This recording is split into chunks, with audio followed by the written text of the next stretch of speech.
Hello, listeners. I would like to introduce you to Mr. Bobby Adcock.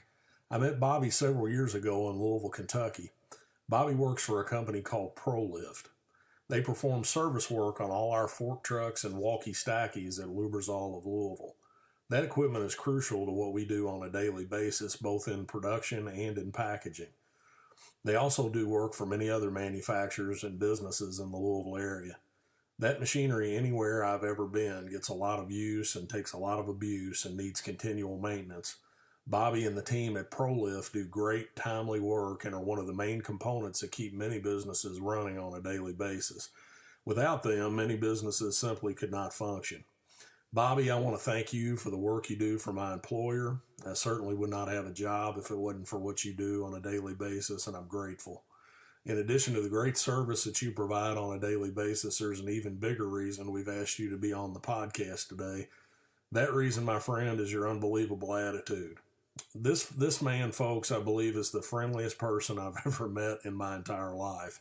This man has had a smile on his face, been upbeat, and had an unbelievably fantastic attitude every time I've ever seen him. What makes this so remarkable is that this has not just been on a few random encounters. I've seen him month after month, year after year, for about 5 years now, and it's never changed. Bobby, I couldn't wait to have this conversation.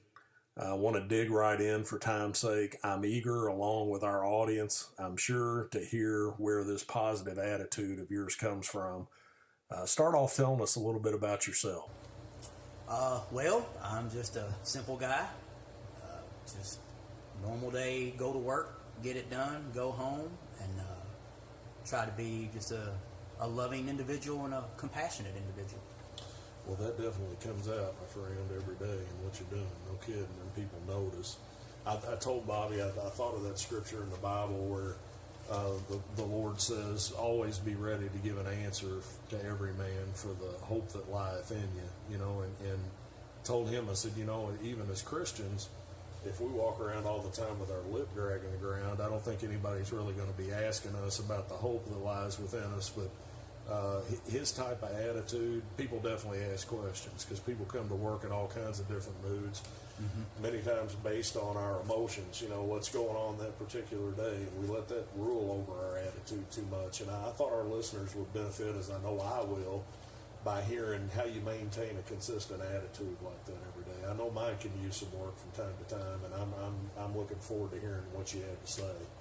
But is there anything about your past in particular, Bobby, that helped mold that kind of attitude in you? I mean, something in particular? Yeah, probably the largest thing was hitting rock bottom, going through bad times in my life, going through divorce, was on the bad end of drugs. Okay. Had drug use, dealing, methamphetamine. Okay. Just doing anything bad with that. Ended up being my own personal fault for my life getting to the bottom. Didn't know it, that I was doing it, until I got down there and was able to look up and see who was at fault, which was me. But yeah, hitting rock bottom was probably the number one thing. Probably shares that with going to jail and being in jail at the same time. Okay. That also plays a very large role in being down there at the bottom and needing to do a change. Okay. Evaluating my life was the biggest thing. That makes sense, man. You were telling me at work when we were having this conversation, I was complimenting you about your attitude then, Danny Corbin, who's also had a lot to say about the way you come to work. Mike Hartley, another fellow I work with. But you told me about a day that you had in jail where you were thinking about something one day. You said, I want you to just elaborate on that, something you were thinking. Yes. Actually, what had happened was, the thinking part. Yeah, I was probably on my 4th day in jail, just trying to figure out who I was. I knew I was there, just lost, just absolutely lost. And I remember looking at the floor, telling myself, man, I wish I was at work having a bad day. And you said that. That tickled me when you said that, man. I wish I was having a bad day at work. I thought, a day at work would be one thing, but he's wishing he had a bad day. That's how bad day mine was right then and there. Was a bad day at work would have been much better than sitting there in jail looking at the floor, not knowing what you were going to be tomorrow. And then, of course, I finally got out of jail. I shouldn't say that. It wasn't for but 5 or 6 days. And then getting out of jail, I made a decision to start correcting myself, and that was a slow path. And I did get back to work, and went to work, and had some bad days. And then imagine that. But then in those bad days, I told myself, wait a minute, Bobby, you were in jail so many days and so many months ago, and you were telling yourself you wish you was right here right now having a bad day at work. Well, this is where you're at. Do you really want to proceed with bad days? No, I do not. So I evaluated myself at that point, and it was time to have good days. And it was part of making the decision that I'm not going to have any more bad days. That's awesome, man. That's awesome. Yeah, when you said that, I was like, all right, that wraps it up. This guy's got to be on the podcast, man. He's going to help some people. And I know just hearing you say that already has helped me, and it's going to help some other people. But how do you cultivate an attitude like that, man? I mean, what do I guess starting at the run of a day, what do you think about when you wake up in the morning? I mean, what's going through your mind, when you wake up? Because, folks, I'm telling you, this guy's been around for 5 years where I work, and probably most every month I've seen him over that 5 years, and I've never seen him in a bad mood. And I'm not trying to set him up to be superhuman and Bobby where everybody think you don't make mistakes, and I'm not trying to put you on a pedestal like that, but I'm telling you, my friend, you've got some things going for you in the attitude department that most of us don't have. So, yeah, tell me about that. What are you thinking about when you wake up in the morning, man? When I wake up, the first thing I do, not the very first thing, but I'm very thankful for, first off, waking up that morning, because a lot of people don't. So I'm thankful and I'm blessed man right then and there. Some of the first things that I'm always thankful for is my family. They're healthy. I'm healthy. My family's healthy. My daughter's healthy. My mom and dad's still alive. They're healthy. I'm blessed as far as that goes. And on the way to work, and I have relaxed a little bit in this here lately, but I picked it back up again as well. I always thank the good Lord for another day. I thank the Lord for another day. Try to do that every day. Some days, those days where maybe that mood that nobody else sees may not have been as appropriate in my own mind as it should have been. I might miss that on certain days. But I always thank the good Lord, and I just try to simplify my life. Also to the things that happen on a daily basis that will deter your attitudes, I expect them. I don't ever get shocked whenever they happen. So I know you're they're saying coming. when things come along that you don't expect, you just expect that you're going to have the unexpected, right? I expect the unexpected. Okay. Because it's not unexpected. You're right. It's coming. Oh, yeah. It is coming. Every day, day in and day out, your car's going to break down. Your washer and dryer is going to go bad. You saved $1,000 in your bank account. You got Car to breaks spend it on down. something, yeah. It's always something. And that is always going to keep you in a bad mood. It's going to happen. Don't get yourself set up for the sadness of it. So what do you do mentally to prepare yourself for that? I mean, what are you thinking? As it comes, I just take it in. I ain't gonna lie. I might mumble under my breath. A little bit of dissatisfaction, but then I just laugh at it. And I said, you know what? I knew it was coming. It's just in this form today. Tomorrow's a new day. I'll get through it today. If I don't get through it today, it'll be there tomorrow. I'll deal with it again tomorrow until I get it taken care of. Well, that's a great outlook, man. I think that's, I've told you before, and I don't want to, this isn't about me, it's about you, but that's one of the things that derails me more than anything else is unexpected stuff. Yeah. And I guess I wake up thinking I'm not going to have them happen. I don't know what it is. I don't know what I do. But yeah, I'm gonna take that advice, brothers. I appreciate you sharing that. Let's see here. Some of these you're going to answer, like I said, as we're going through. So when you know you got a difficult task coming up, some piece of equipment or work that you're going to work on, I don't know. Just something, oh my gosh, this is going to be a beast. I've had to deal with this before. I know what this is going to be. And you got that in your mind and you're processing that. You're thinking, I've got this thing to do, this inevitable thing that's coming up today or tomorrow or whatever. How do you frame that in your mind?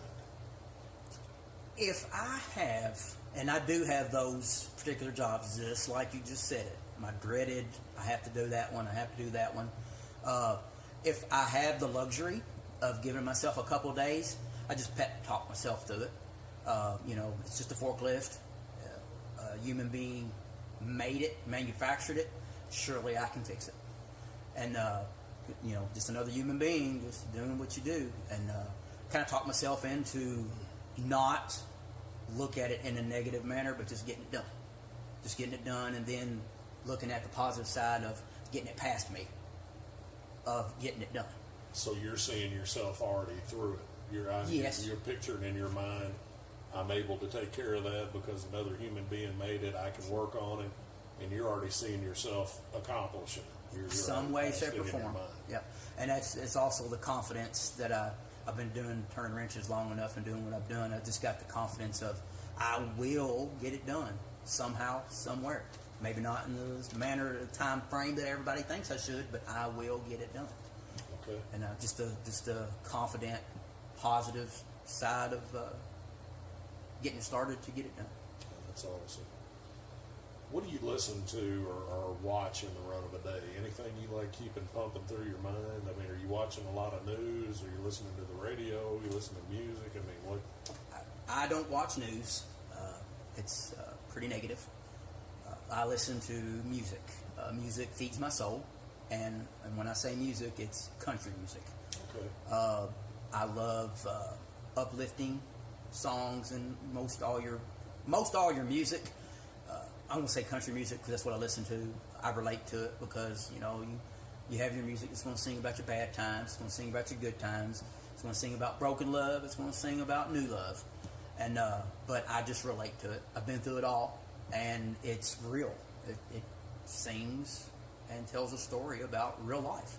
And I just enjoy that. Okay. Just enjoy it and just relate to it. I got you. Okay. Anybody in particular? I mean, any group that you spend time with on a regular basis? I know you go to church. You just came from there today. Yeah, the church I go to is a little Methodist church there in Old Weldon in Brandenburg, Kentucky, and it is probably 75% family. Okay. So every time I go to church, it's like a family reunion. So it helped, and everybody there is very uplifting, and it kind of finds me peace to get my work week started. But most of all, my dad is probably one of the biggest influences. He's my grandfather was a preacher, and my dad was raised a preacher's son, but my dad is not really heavy Christian man, but as far as morals and ethics, to the T, walks a straight line, and he set the guideline very well. Then I got some real good friends. Kelly Algebright, wonderful individual, keeps me in line, and I have a small group of people. I pick those good people that I know are good for me, and that's who I stay around. I have this ability to just remove myself from the bad. Don't go there. I know where they're at. I just stay away from that area. And then I have my own little circle that I keep pretty small. Makes me think of, again, sometimes thinking of scripture, just different things the Bible teaches about that, but I know the Bible says evil communications corrupt good manners, and they do. It does. And that word communication in the Bible is more than just what we're doing right now. It's more than talking. It's your manner of living. It's what you do. It's what you say. It's where you go. And those, man, you don't realize sometimes that old saying, if you run with the hounds, you're going to get fleas. Yep. It's the truth, man. If you hang around a bad person, whatever that bad person's habit is, you will eventually end up with that habit. I believe that, man. I believe that. It definitely rubs off on you in ways you don't even think. I used to go to my uncle's house in Tennessee during the summer, stayed just a couple weeks during summer break, and by the time my dad got back to pick me up, I'd be talking like somebody from Tennessee, just from being around them no longer now. Just crazy how that works. So you were talking about your dad. I was going to ask you what person's had the greatest impact in your life. Who do you think that'd be? That would be, I'd have to put both Kelly and my father on the exact same level there. And Kelly's your friend? Yeah, Kelly's my friend, very, very close friend, and kind of, he big brothered me. I was the oldest of my 3 siblings, and so I never had a big brother. So he kind of was my big brother. Gotcha. Yeah. Gotcha. Well, I figured when we dug into who you were hanging around with, you were pretty choosy about who you hung around with. Because again, people you hang around with not only contaminate your attitude too, which is what we're talking about today. So you're selective about who you hang around with, and that helps keep your attitude intact. Am I out of line saying that? Yes, you're correct. Okay. Bobby, something we always ask on here, and this isn't a fun question, but just so everybody understands, none of us are superhuman. Take us to a dark day in your life. I mean, a time where it seemed like the bottom fell out of everything, and tell us how you got through that. The bottom fell out. There was a point in time where I was ready to end it all, and I was going to commit suicide. I was poor, pitiful, and me. And when you do drugs, the drug that I was on was a high drug, a speed. So when you come off of that, after you sped for a couple of days, you don't just drop, you sink very low. And on top of losing everything that I had, my divorce, I looked at it as my wife taking my daughter away from me, but that's not the way that it was. It was the poor, pitiful side of me looking at, what I wasn't getting, but just was ready for it to end. Just did not want it no more. I picked out a gun, a pistol, purchased it, took it home, and in that whole process of me going and purchasing that pistol just to end my life was so exhausting that I slept for 2 days when I got home. Just thinking about it and talking about it? Just the whole, just the whole ordeal of it. Doing it, getting the energy to do it, it just exhausted me. On top of exhausting my body with those drugs that I coursed through my veins. And then when I woke up from that sleep, I had spoke with a friend of mine, and I gave a little hint that I had went and purchased a pistol, and they came and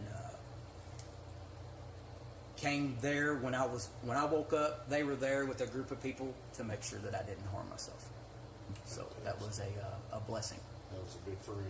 Absolutely. And Kelly was there, my father was there, and another set of handful of good people, Christian people. Preacher was there. He was praying for me. At that point in my life, I was claiming atheism. Was not a Christian man at all through those dark days. And I'd mentioned it to you the other day at work. How seeing the bad things that happen in this world, and we all do it. The human brain says, "How can there be a God? How can the good Lord let children die? How can there be disease? How can there be bad things in this whole world?" And that's the negative aspect of looking at life. Those things are going to happen. There again, it's going to happen. You can either be on the negative side of looking at it or the positive side. And I was definitely on the negative end at my life, and that was a part of bottom of the barrel. And I did not find Christianity then neither. It took a couple more years for me to get that. Okay. Was that kind of the start of you thinking that direction, or do you remember? I don't know. Nothing good came in the next couple years. Really? Yes. Okay. Because of my attitude. I don't want to say blame it on my atheism, but that was my way of thinking. So I wasn't trying to make myself better. I was just still poor, pitiful, and me myself. So going to jail, I'm going to kind of just throw it out there like it was. So going to jail, and in that time frame, I was in the jail cell for about the 4 days, and I, at that, looking back and saying that when I was looking at the floor, wishing I was at work having a bad day, they came and you get an hour to go outside and smoke, or you can go to church, or you can go to the library. Well, I was an atheist. I wasn't going to church. Heaven forbid. I stomped my foot. That wasn't happening. Didn't smoke cigarettes, so that wasn't happening either. So the library it was. So I went to the library, and no intentions on checking out a book, but that's what the library's for. So I went there, and it was to get out of the jail cell. Went there just looking through, what do I want to get, just looking. No intention on getting nothing. Looked at some hunting magazines, and then come to a shelf that had this book that said, The Man in the Mirror, The 24 Problems Men Face Today by Pat Morley. And I look at it and I said, well, somebody has the answer to everything. Pretty negatively I said that to myself, thinking it's interesting, but I don't believe it for a minute. So I checked the book out. We finished out my time. I grabbed a couple other books and just something to grab, and went back to the jail cell, sat down, went to that book first, opened it up, chapter 1, the first sentence. Why do you exist? Should be a pretty easy answer. Didn't have an answer, and I started crying. Could not answer, and tears fell onto the book. And I was, at that point in time, that was an epiphany. Why could not I answer that? That's a pretty simple question. That's how lost I was. I thought, and I cried, and I thought, and I cried. And it took me a little bit to answer that question. And that question that I answered was for my daughter. Because that was the one thing that I was neglecting very horribly. And I was not being a father at all. So once I answered that, that satisfied that. Now that satisfied it for a second. I had to keep reading at that point. Well, Pat Morley in this book, he's a very Christian man. But with me being an atheist, that was already a book that I was already telling myself I didn't want to read. But it seemed like when he, not seemed like, but he did in his answers to his questions to open up each chapter, he told me why I was thinking the way that I was thinking with every chapter that happened in that book. One of the other ones was battling with the Joneses. Why I thought that, and why I got out of high school, and why I chased that almighty dollar. Then he told it in a manner that was unchristian. I shouldn't say unchristian, but not in a Christian manner, so that it related to everybody, as I guess the general population as a whole. Which at that point in time I was an atheist, so it related to me. So I listened. And then when he gave the Christian aspect of it, and why the good Lord allowed it not to happen, or had a different goal in mind for you, I skimmed through that and a lot of times didn't read it. But then I'd go on to the next chapter. Well, as he started earning my trust in how he had all this figured out, and how in the world could the Lord have a role in this. And I started getting curious, and I just kept reading the book. And he had it figured out. He truly did. Made me question, my atheism. Allowed me to be open to the possibility of. And then I self-evaluate very heavily on my own. I'm my own worst critic, which is a blessing. And then adding that book and probably the Lord working on me, along with probably leading me to that book, which I did not know that yet. And then some years, it took a year or two after that to decide to go to church and get back to my roots. That's awesome. Yes. Man, that's a great story. Thanks for sharing that. You're very welcome.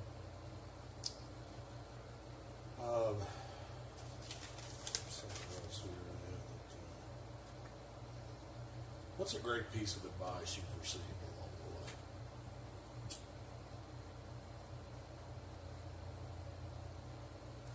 I don't know if I can really narrow it down to just one thing. Okay.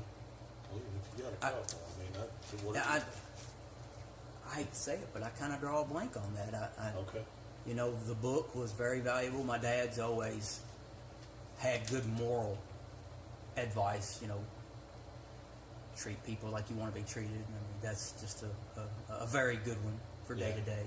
Absolutely. But I wish there was just one thing, and there's just handfuls of things that I was attentive to Sure. over the time of correcting myself. Not in the dark days, but in the light days that I'd listen to and take into play. But I don't have a good answer for not one good answer for that one. Not a problem at all. What's something you're looking forward to as you look out over the horizon? I'm a very simple guy. I don't have goals that are high on a pedestal, so that way they're not unachievable. My biggest goal is to just maintain my happiness. Don't live above my means. Live life and just enjoy life is the biggest thing. Is just truly enjoy life. Enjoy it as it comes. Be happy with it. And to just love fellow man, really. I did learn how to really love myself. I had to learn how to love myself again. But with that being said, I learned loving fellow man and compassion. And my goal is to maintain that, because this terrible old world will bash that down. My goal is to not let that happen. Simple. I get up in the mornings, I don't want it to be complicated. If you let your life, if you start looking at it and you start letting the complications overwhelm you, your simplicity is going to go away, and you will lose sight on who you are. It will make your days harder. So I keep it simple. I know who I am now, and I just want to maintain that.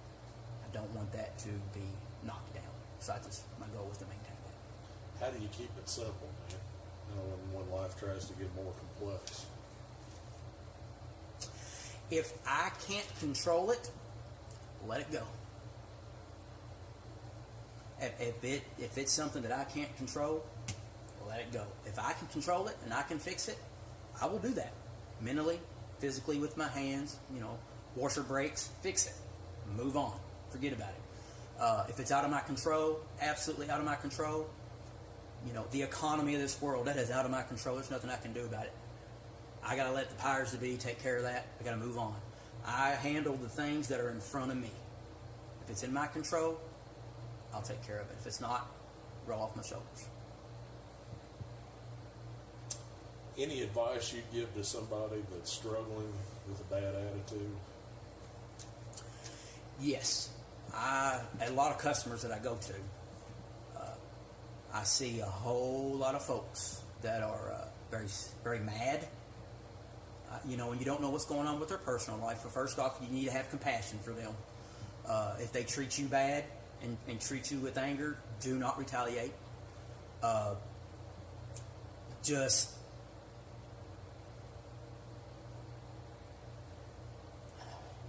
What was the question again? I got off. No, that's okay. You were talking about bad attitudes that you're encountering at work.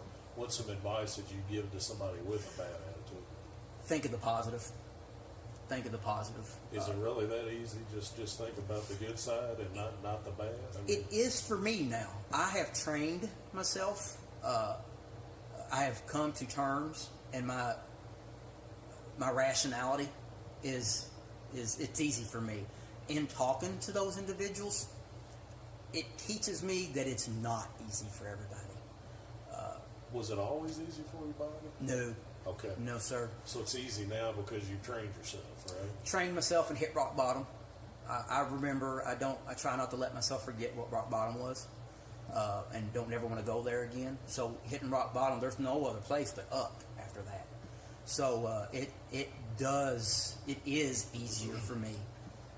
Talking to other folks and trying to get them to understand that. As a matter of fact, there was a young girl that she was working, and I very rarely seen her smile. And one of her other coworkers, brought me over and wanted me to tell a little bit to her why I was happy.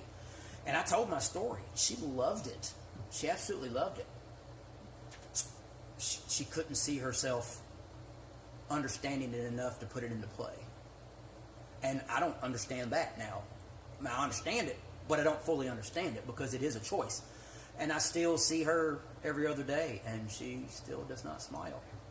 She still focuses on that negative, and I don't know what's going on in her life, but she doesn't grasp like I do right now, and I have to understand not everybody can do that. Yeah, that brings up a great point. I wonder, I'd hate to know in my own life how much advice you receive in a lifetime that you never act on. You know what I'm saying? Very true.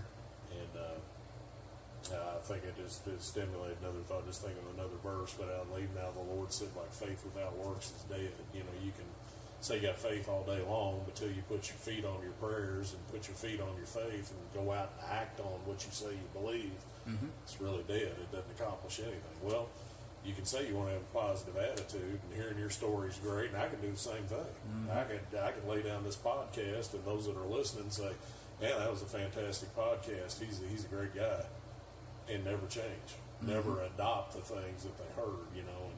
And that's something I've been pondering a lot, not just with this, but with a lot of things in my life. I thought about, I've been listening to podcasts for the last 2 or 3 years now. Mike and I have been listening to them. I can't speak for Mike. I can speak for me in this area. Like, man, I've heard some really good advice over the last 2 or 3 years. How much of that have I put into practice? Not a lot. And so, yeah, that's a whole. You're right. I mean, without that, without putting it into practice, it's just another good lesson, right? It's another good story. It's another, wow, he's a great guy. But I didn't benefit anything from it because I didn't put it into use in my whole life. Very true. And so us humans don't like change. You're right, man. We kind of, who was it I heard said recently, we've all got a home that we go back to. And sometimes it's changing our home. Tony Robbins talks about that. You've got a place that you've lived most of your life, that you're comfortable mentally, emotionally, and we all tend to return to that place. We might venture outside there, but we tend to come back to home. So sometimes we had to change where home is, Yes. And man, that's great advice. And Mike, I'm sure as we've been talking, you probably thought of something along the way, and I sure just will give you opportunity, brother, to talk about something. Yeah. After hearing everything you said, Bobby, it sounds like you've had some people that have influenced your life. Your dad, a friend, some people along the way that have played a big role, maybe indirectly, directly. You ever thought about what an impact you're having on other people, maybe coworkers, neighbors, maybe people you go to church with? That's a good question.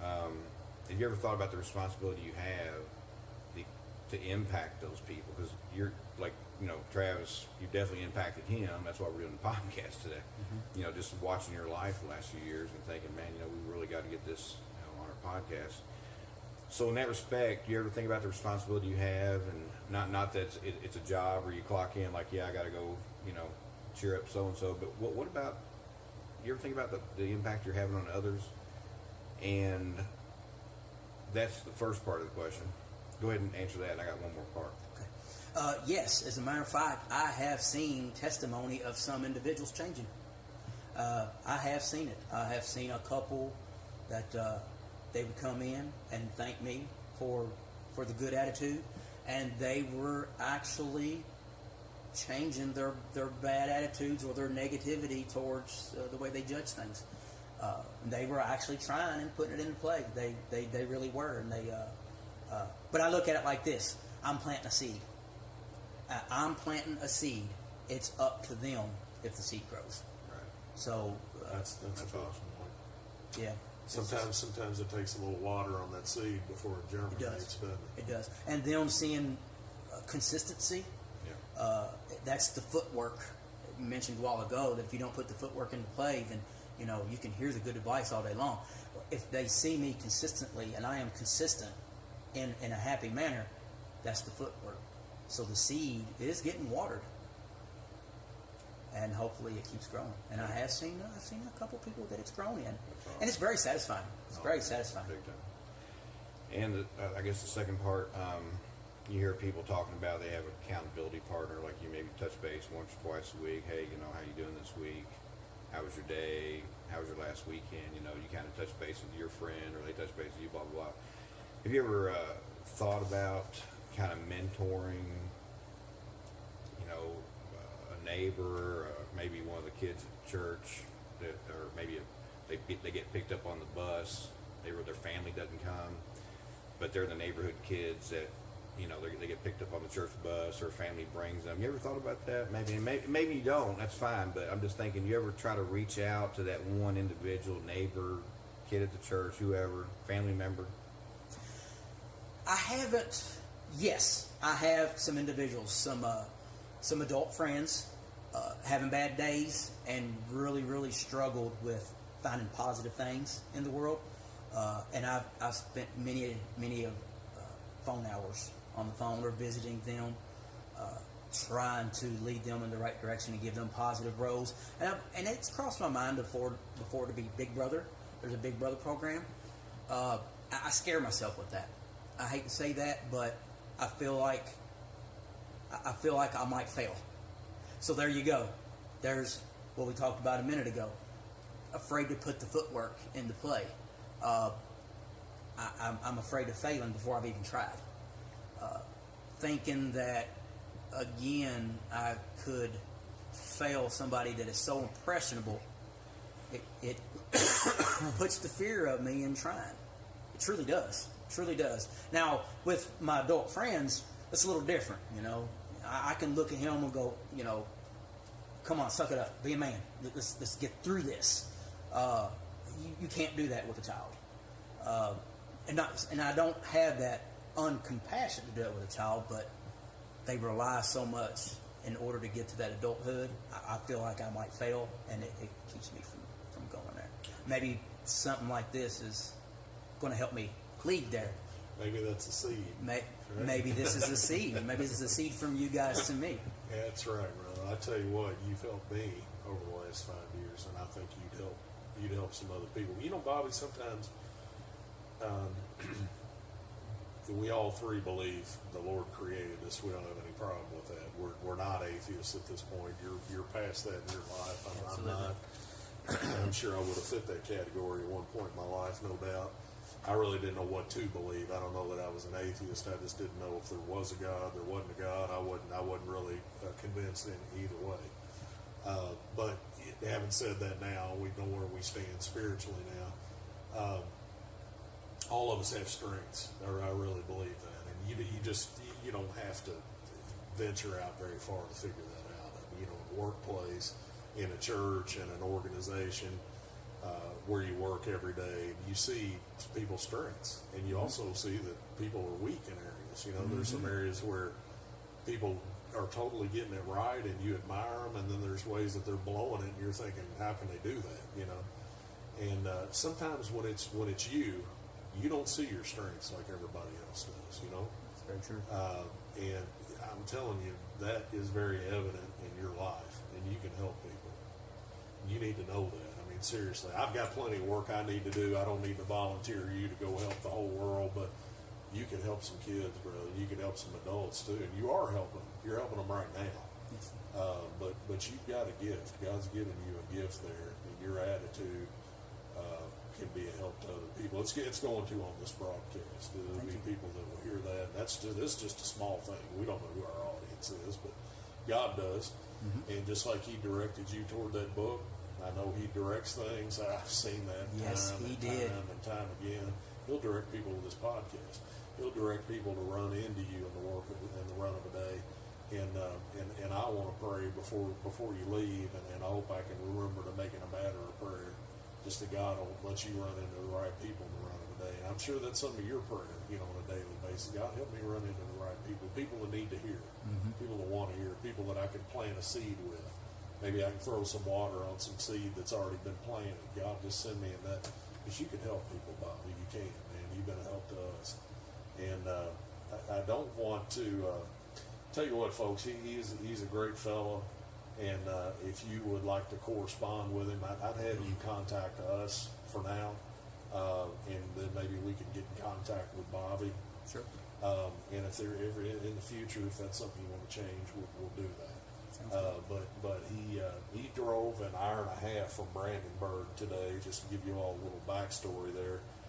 Was going to have him meet us at a restaurant, found out our church was serving a meal, and he came out to the dining hall and ate with us. But on the way, it was already a long drive. His GPS went out because our church is rural, and lost cell phone signal, and ended up going on a wild goose chase. So it took him an hour and a half to get to church, and did all that with a smile. Was happy to come in and eat like a bird. I was hoping he'd come in and chow down. He ate just a handful of stuff, and came over here, and has been real gracious to spend his time doing what he's doing today, and to do it for those of you that are listening. So I know, Bobby, I'm grateful, and I know there'll be some grateful people hearing this. Mike is too. And I want to thank you for your time, my friend. You're very welcome, and thank you for asking me. I totally enjoyed it. Not a problem at all. Mike, you got anything else? No, Bob, I just appreciate the fact you got to meet today, and Travis has a lot of great things to say about you. And I agree with Travis. You can have a great impact, and you are. Maybe a lot more impact. You know, you can reaching out to more people at work, community, church. I don't know. You know what God's got in store for you, but I just think, like Travis said, your attitude is such that, you know, God wants to use us, you know, and that's your strength. You know, we all, like Travis said, we have different talents, and some can play the piano, some can sing, some can have a great attitude. So I just appreciate your attitude, and I'm just looking to hopefully hear some good reports in the future. Thank you. Thank you, Bob. You're very welcome. Take care.